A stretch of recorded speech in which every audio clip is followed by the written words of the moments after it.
এরপর প্রশ্ন করেছেন, আমি প্রস্রাব করার পর মনে হয় যে যেন ফোঁটা ফোঁটা প্রস্রাব করছে। আমি বেশ কয়েকবার নিজে লক্ষ্য করেছি সত্যি সত্যি ফোঁটা পেশাব নির্গত হচ্ছে।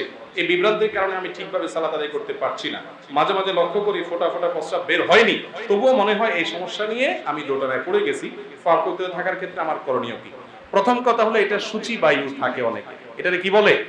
সূচি বায়ু। রাসূল আকরাম সাল্লাল্লাহু আলাইহি সাল্লামের যুগে এরকম হইতো। এইজন্য তিনি বলেছেন, কারোর যদি পেশাবের ফোঁটা না আসলো, তার মনে হয় না আসছে নাকি, তাহলে সে যেন একটু পানি হাত ভিজায়া এরকম যাতে লজ্জাস্থানে কি করে, ছিটা দেয়। কেন ছিটা দিবে? যাতে করে তার ওই যে এটা একটা ইবলিস আছে, একটা বিশেষ ইবলিস আছে, তার কাজই হলো আপনার মনের ভিতরে এই সন্দেহ দূর করা, এই সন্দেহ সৃষ্টি করা।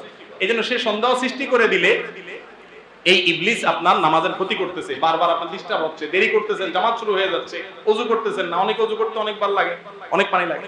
তো